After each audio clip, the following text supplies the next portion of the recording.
وللہ علی الناس حج البیت من استطاع الیہ سبیلا صدق اللہ مولانا العلی العظیم ان اللہ وملائکتہ یصلون علی النبی یا ایھا الذین آمنوا صلوا علیہ وسلموا تسلیما اللهم صل علی سیدنا ومولانا محمد وعلى آل سيدنا ومولانا محمد وبارك وسلم الصلاة والسلام عليك يا سيدي يا رسول الله وعلى آلك وأصحابك يا سيدي يا حبيب الله الصلاة والسلام عليك يا سيدي يا رحمة للعالمين وعلى آلك وأصحابك يا سيدي يا شفيع المذنبين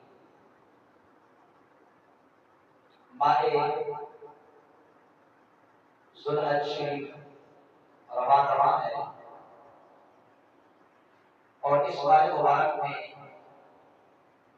دنیا بھر کے مسلمان دو خصوصی عبادات ادا کرنے کا اہتمام کرتے ہیں.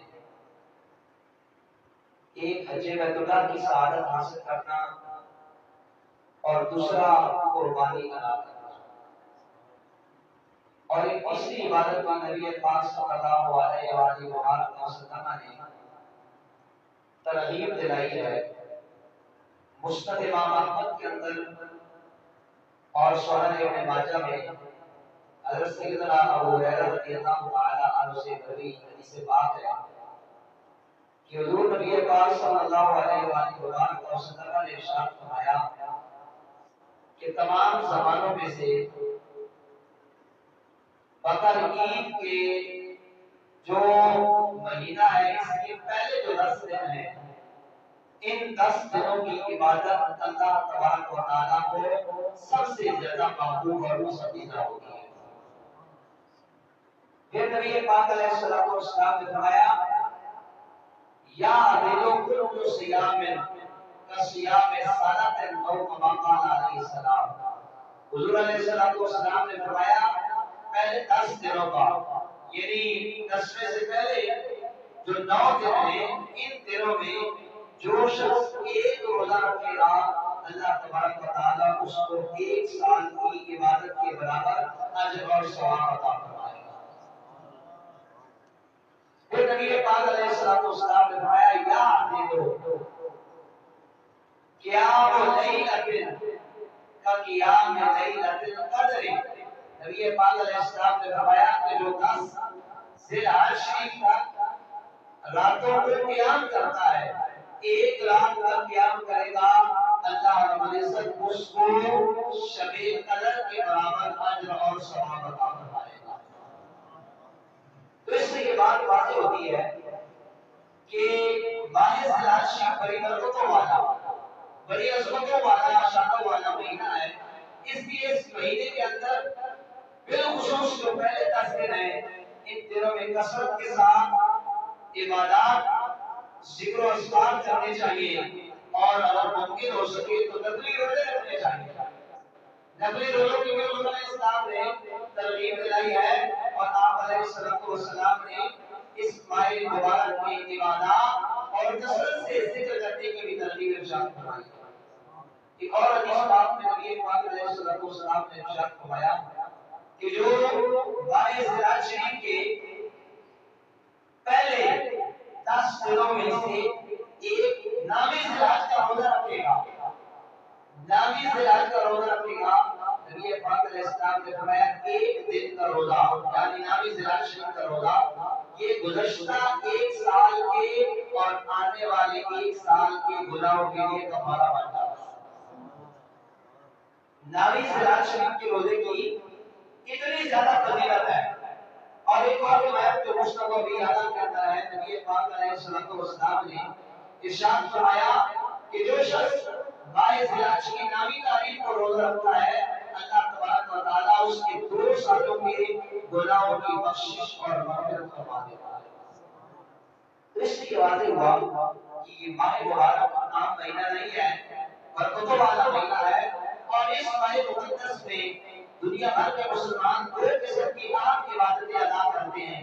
ایک حج بیت اللہ جو فرض ہے اپنی شرائط کے ساتھ اور دوسری قربانی جو اپنی 4 شرائط کے ساتھ ہر مسلمان پہ یعنی واجب ہے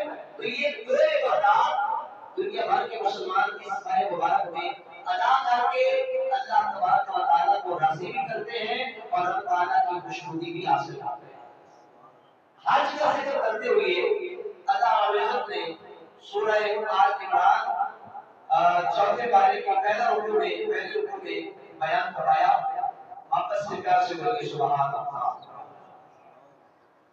عرب کعبہ کا، بیت اللہ شریف کا اللہ رب العزت نے تعارف کروایا۔ ارشاد باری تعالیٰ ہے آیت نمبر 96، ان اول بیت وضع للناس، بے شک سب سے پہلا گھر جو لوگوں کے لیے رکھا گیا بنایا گیا، للذی بمکہ تھا، وہ گھر مکہ میں ہے، مبارکن برکتوں والا، وہدی للعالمین اور جہانوں کی رہنمائی کرنے والا۔ سب سے پہلے روئے زمین پہ جو گھر اللہ رب العزت کی عبادت کے لیے مقرر کیا گیا وہ بیت اللہ شریف ہے، کعبۃ اللہ شریف ہے۔ اور صحیح بخاری میں حدیث موجود ہے کہ نبی پاک صلی اللہ علیہ وآلہ وسلم سے صحابہ نے پوچھا یا رسول اللہ سب سے پہلے کون سا گھر بنایا گیا؟ تو میرے قریب آقا صلی اللہ علیہ وسلم نے فرمایا روئے زمین پہ سب سے پہلے اللہ رب العزت کی عبادت کے لیے بیت اللہ شریف تعمیر کیا گیا۔ صحابہ نے پھر پوچھا یا رسول اللہ اس کے بعد پھر کون سا گھر بنایا گیا؟ میرے قریب آقا صلی اللہ علیہ وسلم نے فرمایا مسجد اقصی اس کے بعد تعمیر کی۔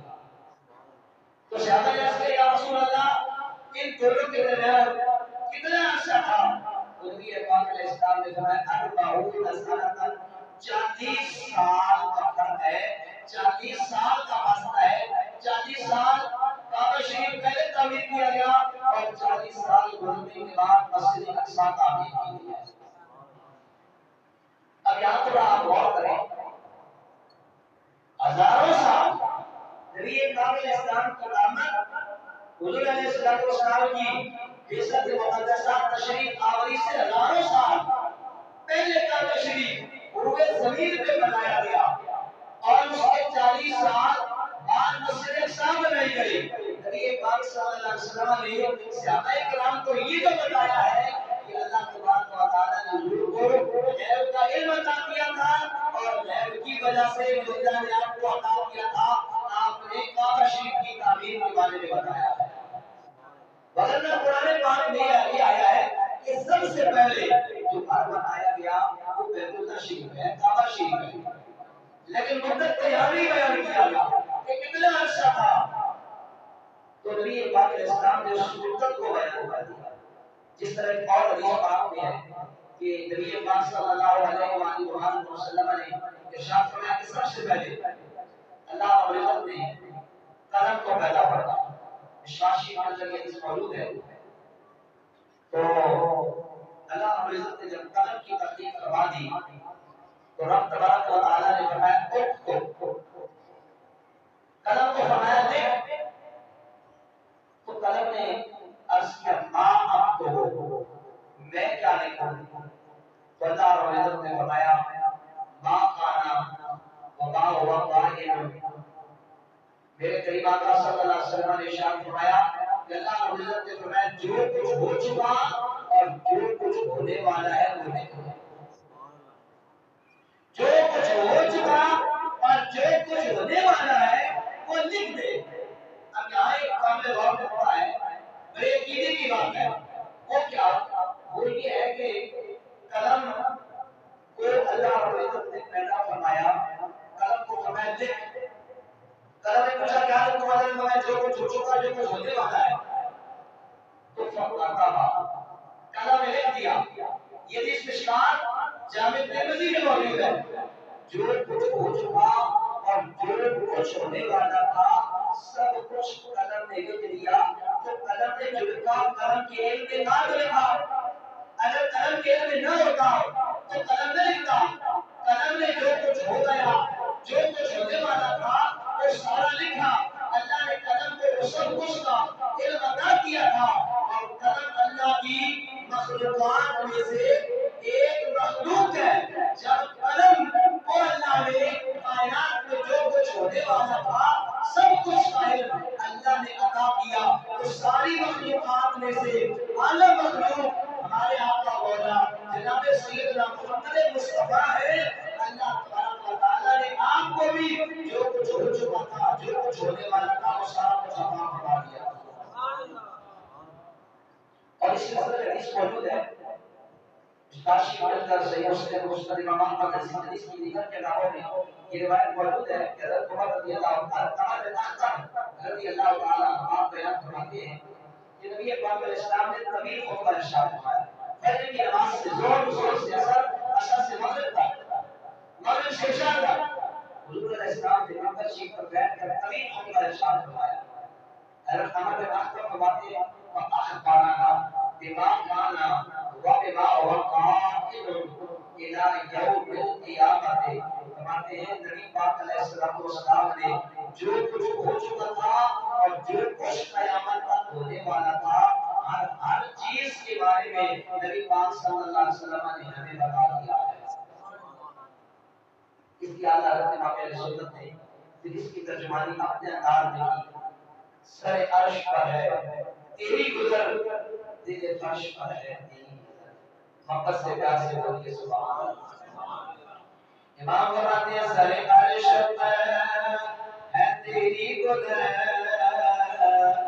دل فرش پر ہے تیری نظر، سر عرش پر ہے تیری گزر، دل فرش پر ہے تیری نظر، بدپور کو ملک میں کوئی شے نہیں، بدپور کو ملک میں کوئی شے نہیں، وجود پہ آیا نہیں۔ ہر چیز کا اللہ رب العزت نے حضور علیہ السلام کو ایک عطا فرما دیا۔ معصورت بات کبھی ہو گئی، ہم یہ عرض کر رہے تھے کہ اللہ رب العزت نے سب سے پہلے بیت اللہ شریف کو روز زمین پر سب سے پہلے جو اللہ کی عبادت کے لیے گھر بنایا گیا وہ بیت اللہ شریف کا ہے، ورنہ برکتوں والا ہے اور جہنوں کے لیے ہدایت ہے۔ اب بیت اللہ شریف کی برکتوں کا اس سے اندازہ لگا سے دو حدیثیں عرض کرتا ہوں۔ ایک حدیث پاک میں نبی پاک علیہ السلام نے ارشاد فرمایا کہ جو بندہ مسجد اقصی میں ایک نماز پڑھے گا مومن مسلمان، اللہ رب العزت اس کو 10,000 مردوں کے برابر اجر اور ثواب عطا فرمائے گا۔ وقت سے پیار سے بولتے سبحان اللہ سبحان۔ پھر انہوں نے السلام نے فرمایا جو بندہ مومن میری مسجد میں ایک نماز ادا کرے گا، اللہ رب العزت اس کو 50,000 نمازوں کے برابر اجر اور ثواب عطا فرمائے گا۔ اور جو بندہ مسجد حرام میں ایک نماز ادا کرے گا یا ایک نیکی کرے گا، اللہ تبارک و تعالی ایک نماز ادا کرنے کی وجہ سے اس کو 1,00,000 نمازوں کے برابر اجر اور ثواب عطا کرے گا، اور اگر ایک نیکی کرے گا تو اس کو 1,00,000 کے برابر نیکیوں کا اجر اور ثواب عطا فرما دے گا۔ سبحان اللہ۔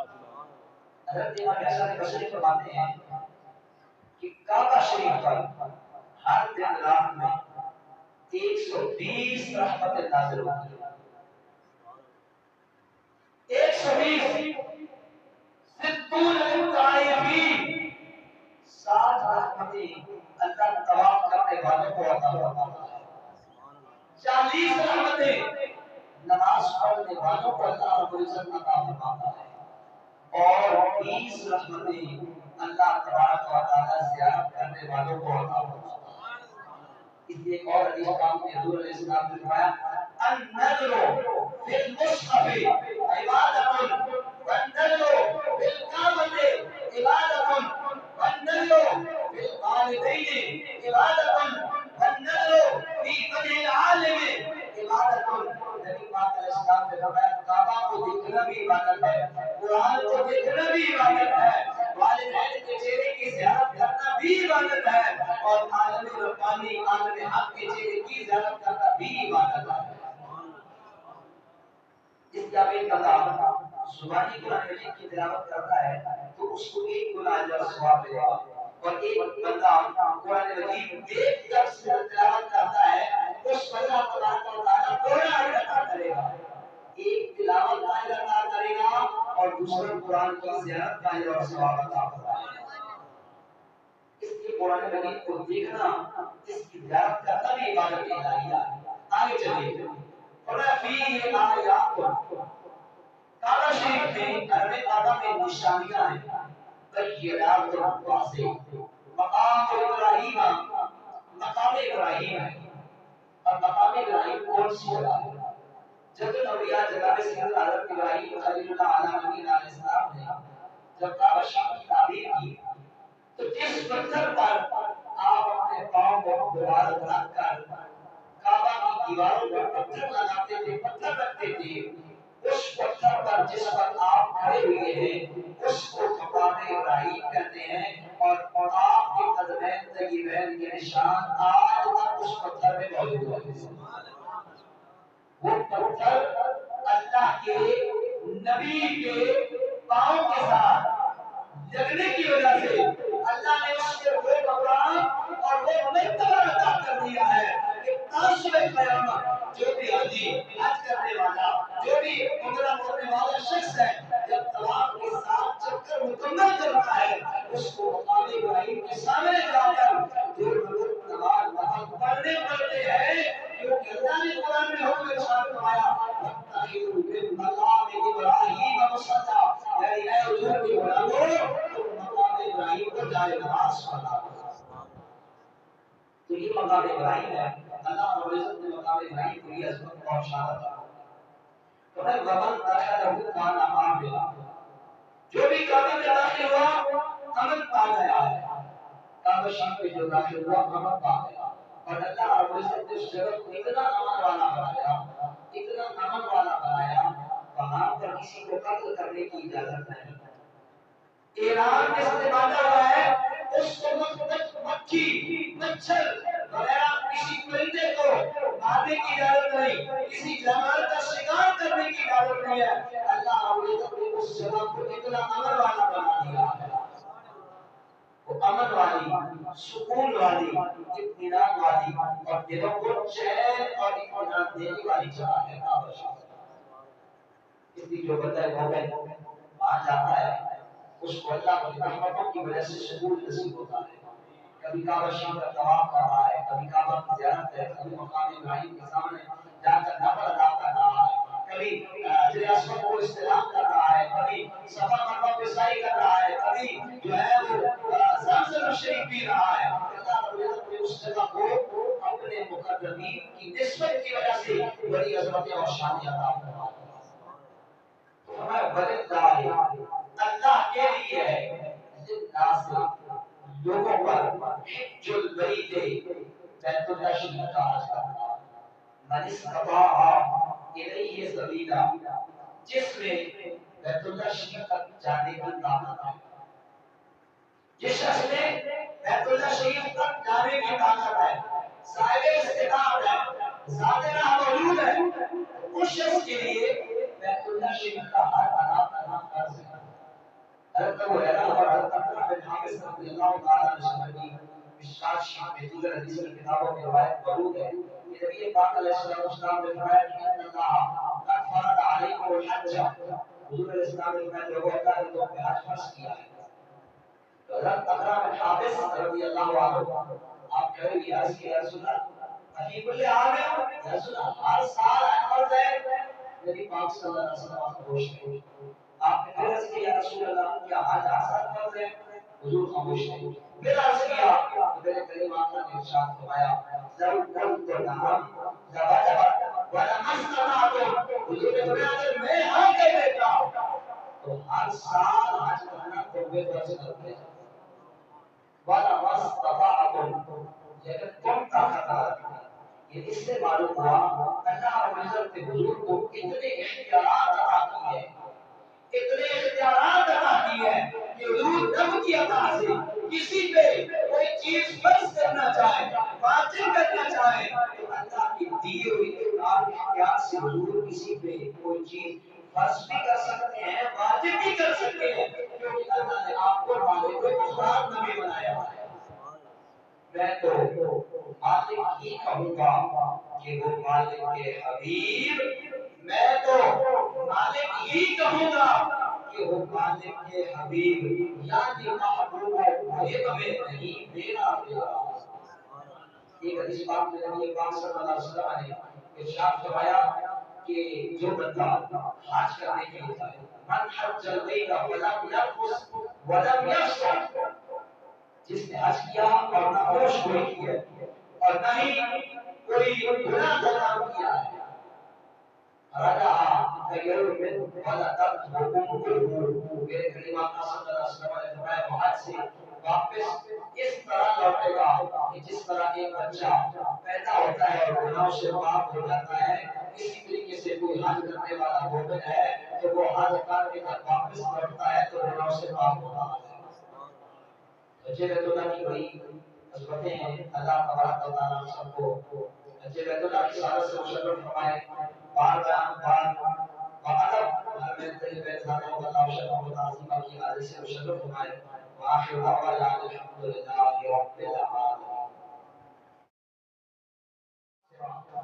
اس کے پاس اتنا پیسہ مالو دولت ہو جو سارے بامن تولے چاندی کے برابر ہو جائے، یا سارے 7 تولے سونا موجود ہے، یا سارے 52 تولے چاندی موجود ہے، یا سارے 52 تولے چاندی کی جو مالیت رقم بنتی ہے جو موجودہ تقریباً 1,80,000 روپے بنتے ہیں، اگر اتنے پیسوں کا وہ شخص مالک ہے تو ایسا بندہ صاحب نصاب ہے، اس کی قربانی ادا کرنا واجب ہے۔ اب جس شخص پر 3 یا 3.5 لاکھ قرض ہے، قرض ادا کرنے کے بعد اس کے پاس روزانہ زندگی سے زائد فالتو ایکسٹرا اگر مال 1,80,000 کے برابر نہیں پہنچتا قرض ادا کرنے کے بعد، تو گویا کہ وہ شخص صاحب نصاب نہیں ہے، اس پر قربانی واجب نہیں ہوگی۔ لیکن اگر قرض نکالنے کے بعد کسی مال کی وجہ سے وہ شخص اتنی مالیت کا مالک ہو جاتا ہے جتنی میں نے بھی بتائی ہے، ٹھیک، تو اب اس صورت میں وہ شخص صاحب نصاب قرار پانے کی وجہ سے اس پہ قربانی کرنا واجب ہو جاتا ہے۔ اور 52 تولے چاندی کی جو ویلیو بنے گی 50-52 ہزار روپے ہے۔ آج کا جو موجودہ دور جا رہا ہے اس میں تو تقریباً ہر بندے کے پاس اتنی جمع پونجی ہے کہ اس کے پاس 50-52 ہزار روپے، کیا اس پہ یہ نصاب آئے گا؟ اسی طرح زکوٰۃ میں بھی آئے گا۔ اب 7.5 تولے سونا مقدار رکھی گئی ہے اور 52 تولے چاندی، 52.5 تولے چاندی، 7.5 تولہ سونے کے تو اب ریٹ بہت ظاہر ہو گئی ہے، وہ 27-28 لاکھ کی بن گئی۔ جو 52 تولے 52.5 تولے چاندی ہے یہ تو 52-53 ہزار روپے بنتے ہیں۔ تو کیا ہر وہ شخص جس کے پاس اتنی رقم ہے صاحب نصاب میں آئے گا؟ موجودہ جو چاندی کا ریٹ ہے نا جی 52.5 تولے کا، وہ 52-53 ہزار نہیں بنتا۔ آپ اگر یہاں کوئی زرگر موجود ہے تو آپ اس سے پوچھ سکتے ہیں۔ میں نے جو معلومات دی ہے ایک ہفتہ پہلے، وہ 1,83,500 روپے۔ حساب لگا دینا اس کا 1.83 پہ بھی لگا دینا۔ ہاں جی 1,83,000 روپے۔ اب اگر ایک شخص ہے اس کے پاس 1,83,000 روپے موجود ہے، زیادہ زندگی سے حج کا تو وہ صاحب نصاب بن رہا ہے، کیونکہ 52.5 تولے چاندی، اگر 7.5 تولے سونا ہے تو وہ تو صاحب نصاب ہے۔ لیکن اگر 7.5 تولے سونا کسی کے پاس نہیں ہے، 12.5 تولے چاندی موجود ہے یا 12.5 تولے چاندی کے برابر اس کے پاس رقم سامان دکان میں پڑا ہوا ہے، یا کسی کو اس نے قرض دیا ہوا ہے، یا اس کا پیسہ بینک میں پڑا ہوا ہے، یا اس کے پاس کوئی ایسا پلاٹ موجود ہے کہ جو اس نے تجارت کے لیے سے خریدا تھا اور تجارت کے لیے اس نے رکھا ہوا ہے، اور اس کو باقی اور قیمت اگر 12.5 تولے چاندی کے برابر 1,83,000 روپے جو موجودہ قیمت اگر اتنی ہے تو وہ بندہ صاحب نصاب ہے، اس کو قربانی کرنا واجب ہے۔ جی زکات میں زکات اور قربانی میں یہ فرق کیا جاتا ہے کہ زکات کے لیے بندہ جو صاحب نصاب ہوتا ہے سال کے شروع میں اور سال کے آخر میں اس کے صاحب نصاب ہونا ضروری ہے۔ درمیان میں اگر مال کم بھی ہو جائے نصاب سے کم بھی بھی ہو جائے تو بھی اس کی زکات واجب ہوتی ہے. لیکن اگر سال کے شروع میں اگر صاحب نصاب تھا، اگلے سال وہی دن آیا وہ صاحب نصاب نہیں رہا، اس سال کی زکات اسے ادا کرنا واجب نہیں ہوگی. لیکن قربانی کے لیے یہ ہے کہ قربانی کے دنوں میں اگر ایک بندہ 10 11 12 کو ایک بندہ صاحب نصاب ہو گیا تو آپ اس صورت میں اس پر قربانی ادا کرنا واجب ہوگی. اس پر پورا سال صاحب نصاب ہونا، قربانی کرنے کے لیے صاحب نصاب پورا سال ہونا یہ ضروری اور لازم نہیں ہے. اور ایک آدمی کے پاس 1 تولہ سونا ہے اگر وہ بیچ کے تو بابن تولی چاندی تو خرید سکتا ہے، یعنی کہ 1 تولہ سونا بھی ہے تو اس پہ بھی اوپر یہ آ جائے گا بابن تولی. یہ بزرگوں نے بڑا مسئلہ پوچھا ہے. اگر اس شخص کے پاس صرف 1 تولہ سونا ہے، یہ بات آپ ذہن میں رکھیں، اگر صرف 1 تولہ سونا کسی کے پاس موجود ہے اور کوئی مال بھی نہیں تو اس پر زکات اور قربانی اور صدقہ فطر واجب نہیں ہوگی. اگر صرف 1 تولہ سونا موجود ہے، ضروریات زندگی سے ہٹ کر اور کوئی چیز اس کے پاس موجود ہے، ضروریات زندگی جس طرح کے گرمی سردی کے کپڑے ہیں، گرمی سردی کے مکانات ہیں، بستر ہیں، چارپائیاں ہیں، برتن ہیں، سواری ہے، موبائل ضرورت زندگی میں ہے. جیلی اگر ایک بندہ مستری کا کام کرتا ہے اس کا جو اختیار ہے تو یہ سب چیزیں ضروریات زندگی میں آ جاتا ہے. ان کے بعد سے اگر اس کے پاس صرف 1 تولہ سونا ہے تو وہ شاید نصاب نہیں ہے. لیکن جو عام مسئلہ ہے سمجھنے والا وہ یہ ہے اگر کسی کے پاس 1 تولہ سونا موجود ہے اور ضروریات زندگی سے ہٹ کر اس کے پاس 5-10 ہزار روپے بھی موجود ہیں، آپ جب سونے کی قیمت لگائیں گے تو 3 لاکھ سے اوپر ہے. اب 3 لاکھ کو جب اس 5-10 ہزار کے ساتھ ملائیں گے تو 3 لاکھ 5-10 ہزار ہو جائے گا. جب مثال حساب ہونے کے لیے تو 1,83,000 کا چاہیے تھا. آپ اس صورت میں بندہ صاحب حساب کرتا ہے اس کی قربانی واجب ہوگی. اور اکثر ہماری مائیں بہنیں بیٹیاں ایسی ہوتی ہیں کہ ان کے پاس سونا ضرور ہوتا ہے، 1 تولہ آدھا تولہ سونا ہے یا 2 تولے سونا ہے. اس سے اکثر ضروریات زندگی کی چیزیں جو ہے ان کے پاس اگر ان کے پاس کچھ پیسے ہیں 5-10-20 ہزار روپے موجود ہیں اور اس صورت میں سونے کی قیمت اس پیسے کے ساتھ ملائیں گے جب وہ تو نصاب کو پہنچے گی، جب پہنچ جائے گی تو قربانی ادا کرنا واجب ہو جائے گی. نصاب سے 3 طرح کی، ایک یہ کہ صرف سونا ہو تو صرف سونے کے لیے نصاب کی شریعت نے جو آپ کو مقرر کیا ہے وہ 7.5 تولے سونا ہے. یا صرف چاندی ہو اس کے 52 تولے، یا سونا چاندی اپنی مقررہ مقدار پہ پورا نہیں ہے، آپ چاندی کی جو مالیت ہے اس کا اعتبار کیا جائے گا. تو چاندی کے مالیت کے برابر اگر من حیث الوجوہ دیگر جو مال ہے سامان ہے ان تمام کو ملائے اور وہ تمام ضروریات زندگی سے جو ہٹ کر سارے سامان ہے اگر وہ چاندی کی مقدار کو پہنچ جاتا ہے تو وہ بندہ دیگر سامانوں کی وجہ سے بھی صاحب نصاب ہو جائے گا اور اس میں قربانی زکات اور صدقہ فطر وغیرہ ساری چیزیں واجب ہوگی. اور ایک آدمی صاحب نصاب ہونے کے باوجود اگر پھر بھی قربانی نہیں کرتا ہے تو پھر اس کے لیے کیا ہوگا؟ چونکہ قربانی ادا کرنا واجب ہے. ضرور یہ سوال کیا ہے صاحب نصاب ہونے کے باوجود اگر کوئی شخص قربانی نہیں کرتا تو اس کے لیے کیا ہوگا؟ قربانی کرنا یہ واجب ہے اور جو شخص واجب کو جان بوجھ کر چھوڑتا ہے وہ گنہگار ہوگا. اس کی حدیث پاک میں نبی پاک علیہ الصلوۃ والسلام نے قربانی جائز اور مستحب کے ہوتے ہوئے نہ کرنے والوں کے لیے وعید سنائی.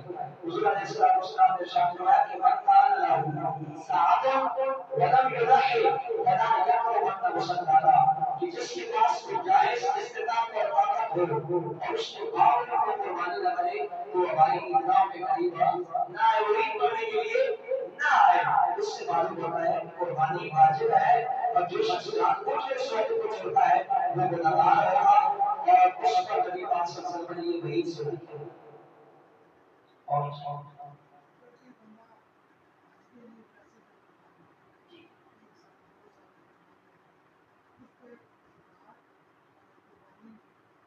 جی بالکل ایک شخص مثال پر آج کے لیے پیسے جمع کرنا، مثال کے طور پر اس نے پورے سال 5 لاکھ روپے جمع کیے، اگلے سال میں جمع کرتا رہا، مزید 5 لاکھ جمع کر دیا، اللہ پاک 10 لاکھ روپے ہو گیا، ایسے جمع آج کے لیے کرنا ہے۔ اب اس صورت میں صاحب نصاب جو ہے، صاحب نصاب کی جو صورت ہے وہ چاندی کے برابر 1,83,000 سال قیامت کے برابر ہے۔ اب اس پر قربانی بھی واجب ہوگی، صدقہ فطر بھی واجب ہوگا، اور جب تک وہ پیسے اس کے پاس موجود ہیں ان پیسوں میں زکات بھی ادا کرنا واجب ہوگی۔ جب حج کو لگا دے گا اب کچھ بھی رات باقی چیزیں اس کو واجب نہیں ہوگی۔ اور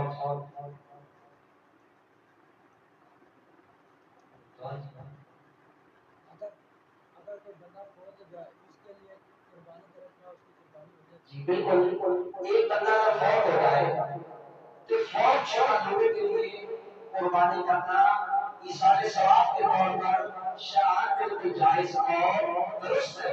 اور اس سلسلہ میں نبی پاک صلی اللہ علیہ وسلم کی حدیث پاک موجود ہے کہ حضور نبی پاک صلی اللہ علیہ وسلم نے حضرت سیدنا مولا علی رضی اللہ تعالیٰ عنہ کو یہ وصیت فرمائی تھی کہ اے علی، جب میں دنیا سے چلا جاؤں میرا وصال ہو جائے تو میری طرف سے ایک قربانی کرنا۔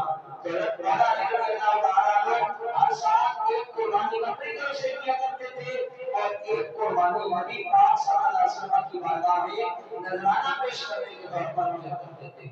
اس سے یہ بات معلوم ہوتی ہے کہ جو بندہ فوت ہو جائے اس کی طرف سے آپ قربانی کر سکتے ہیں۔ لیکن اس سے اہم جو مسئلہ اس کے ساتھ پوچھنے والا تھا وہ یہ ہے اگر ایک بندہ صاحب نصاب ہے تو پہلے اس کے لیے اپنی قربانی کرنا واجب ہے اور پھر مزید اضافی طور پر وہ اپنے کسی اور شوہر میں سے کسی کے لیے قربانی کرنا چاہتا ہے تو وہ بالکل کر سکتا ہے۔ اگر صاحب نصاب ہے تو اپنی قربانی پہلے کرے اور ساتھ ساتھ کسی کے لیے سارے ثواب کے طور پر حصہ ملانا چاہے تو وہ ملا سکتا ہے۔ لیکن اگر ایک بندہ صاحب نصاب نہیں ہے وہ آپ کسی اور شوہر کی طرف سے قربانی کرنا چاہتا ہے اپنی نہیں بھی کرتا اس میں کوئی حرج نہیں، بالکل کر سکتا ہے۔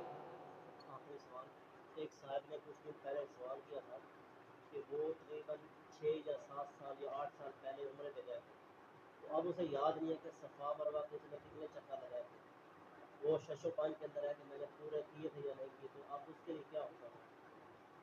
جو وہاں پہ کفارے ہوتے ہیں نا وہ وہی پہ ادا کرنا ضروری ہوتے ہیں، تو لہذا آپ مثال کے طور پر اس نے سائی مکمل نہیں کی، اب ظاہری بات ہے کہ عمرہ کے اندر جو سائی کی جاتی ہے وہ عمرہ کے واجبات میں سے تو واجب چھوڑنے کی صورت میں اس پر کم لازم آیا، تو لہذا اس صورت میں اس کو وہاں پر یعنی خود جا سکتا ہے تو ٹھیک، مگر کسی سائی کی وساطت سے پیسے دلوا کر کے وہاں پر ایک بکرا بکری وغیرہ دوبا وغیرہ لے کر اس کو وہاں پر صدقہ کرنا کفارہ کے طور پر وہ کیا ہوگا واجب ہوگا۔ اور الحمدللہ